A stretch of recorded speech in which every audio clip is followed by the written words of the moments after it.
If you concentrate solely on your career, you can get a long way in your career. And I would say that that's a strategy that a minority of men preferentially do.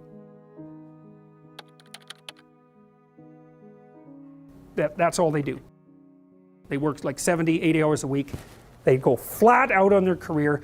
They're staking everything on the small probability of exceptional status in a narrow domain. But it's hard on them. They don't have a life. It's very difficult for them to have a family. What's the one thing you said, God, I wish I had done that I haven't done? You know, thanking Melinda. It may be that that unidimensionality is the price you have to pay to be exceptional at one thing.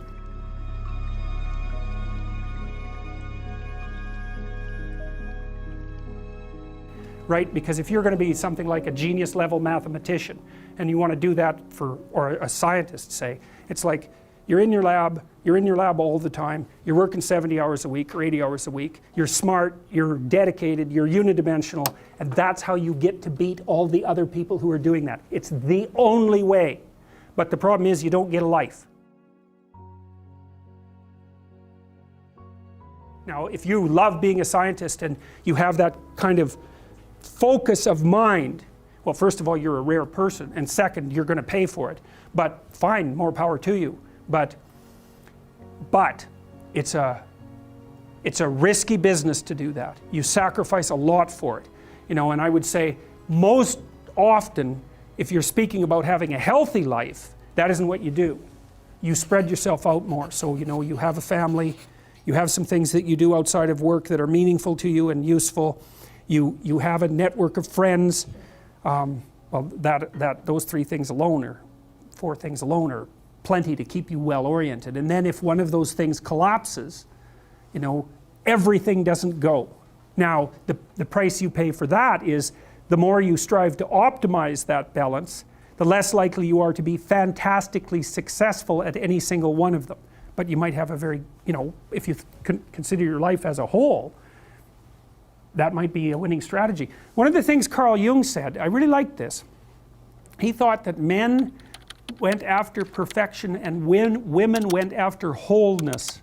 So they're different value, they're different, there's something different at the top of the value hierarchy. So perfection would be stake it all on one thing and look for radical success. Not that all men do that, because they don't, but we're talking about extremes.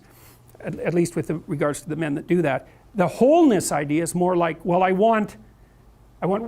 it's like I want one thing in my life to be 150%, or I want 5 things in my life to be 80%. Well, there's a lot more richness in a life where you have 5 things operating at 80%, but you're not operating at any of them at 150%.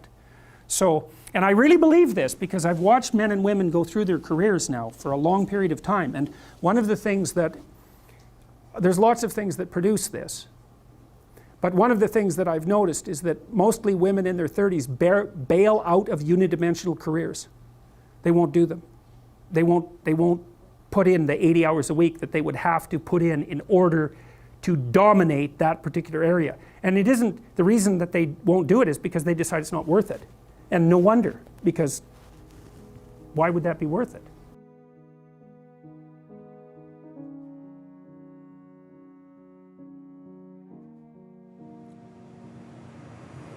It's difficult.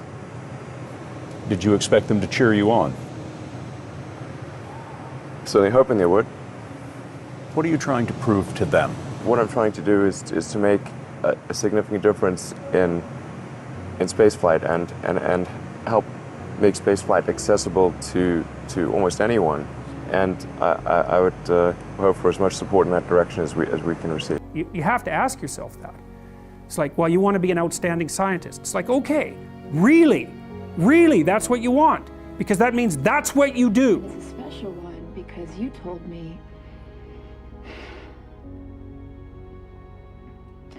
You once told me that when you came back we might be the same age. And today I'm the age you were when you left. So it would be a real good time for you to come back. Because you're competing with other people, you know, they're smart, they're hardworking, and if you want to be at the top, you have to be smarter and work harder than any of them. And working hard means working long hours. I mean, it also means working diligently, but in the final analysis, it's also an additive issue. If I'm smart and hardworking and I can crank out for 70 hours a week, and you do it for 30, it's like, in 2 years, I'm so far ahead of you, you will never ever catch up. Anyways, and I think partly, maybe part of the reason too that women are oriented that way more than men, I think there's two reasons. One is socioeconomic status does not make women more attractive on the mating market, but it does make men more attractive. And the second is women's time frame is compressed, right? Because guys can always say, well, I'll have kids later, and they can say that till they're like 80. Whereas women, it's like, no way, man, you got to get it together by the time you're, let's say 40, but really probably by 35, but definitely by 40, because otherwise it ain't happening. And that's bloody dreadful. Like, the most unhappy people you ever see, no. No. One of the common routes to extreme unhappiness is to want children and not have them. I wouldn't recommend that.